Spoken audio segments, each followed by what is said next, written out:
Data bukan lagi sekedar informasi mentah, melainkan telah menjadi aset yang sangat berharga bagi organisasi. Data memberikan wawasan yang mendalam mengenai pola perilaku konsumen, tren pasar, serta efisiensi operasional yang ada dikelola dengan baik. Dapat memberikan keunggulan kompetitif yang signifikan. Dengan menggunakan berbagai teknologi canggih seperti big data, kecerdasan buatan atau AI, dan analitik data, organisasi kini dapat memproses menganalisis data dalam jumlah besar untuk membuat keputusan yang lebih cerdas dan tepat waktu. Oleh karena itu, kemampuan untuk mengumpulkan, mengelola, dan memanfaatkan data menjadi faktor kunci dalam menciptakan inovasi, meningkatkan produktivitas, serta meraih kesuksesan jangka panjang dalam dunia yang semakin terhubung dan bergerak cepat ini. Oleh karena itu, dibuatlah review tentang jaringan syaraf tiruan ini agar pembaca dapat memahami apa saja metode-metode yang digunakan dalam jaringan syaraf tiruan ini. Di sini ada metode, ada berbagai pembagiannya. Pertama, pendekatan. Dalam pendekatan ini menggunakan metode literatur review untuk meninjau penelitian yang ada terkait penerapan jaringan syaraf tiruan di bidang teknologi. Yang kedua, sumber data.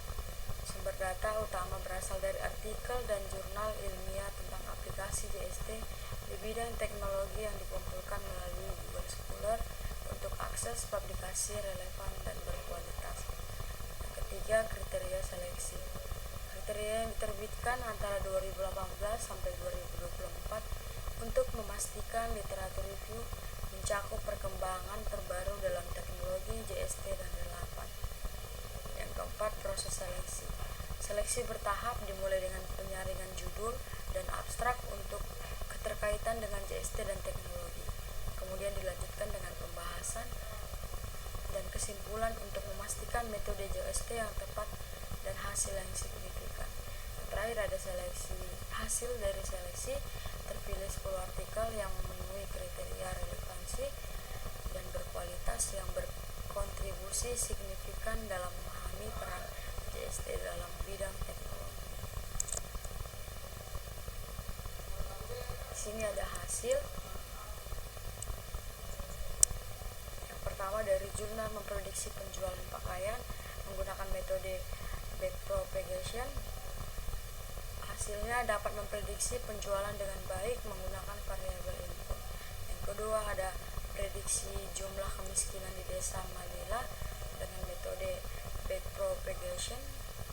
Dengan hasil dapat mengambil langkah yang efektif dalam mengatasi masalah kemiskinan. Yang ketiga, ada jurnal memprediksi gizi balita pada puskesmas Siantar menggunakan metode backpropagation. Dengan hasil membantu mengatasi masalah gizi buruk dengan asupan gizi dan imunisasi. Yang keempat, ada prediksi jumlah mahasiswa menggunakan metode perceptron. Dengan hasil membantu pihak perguruan tinggi dalam perencanaan dan pengambilan keputusan terkait penerimaan mahasiswa baru. Yang kelima, ada implementasi multilayer untuk prediksi penyinaran matahari di Kota Bandung menggunakan metode perceptron dengan hasil membuat parameter seperti learning rate dan jumlah hidden layer. Yang keenam, ada prediksi permohonan instalasi listrik dengan metode backpropagation. Dengan hasil penggunaan algoritma ini efektif dalam memprediksi permohonan instalasi listrik. Ketujuh, ada analisis arsitektur untuk efektivitas estimasi beban energi listrik PTPN, PLN atau Persero di UP3 Salatiga dengan metode perceptron. Dengan hasil menunjukkan bahwa metode JST lebih akurat sebagai estimator beban energi listrik di PTPN. Yang ke-8, memprediksi tingkat penggunaan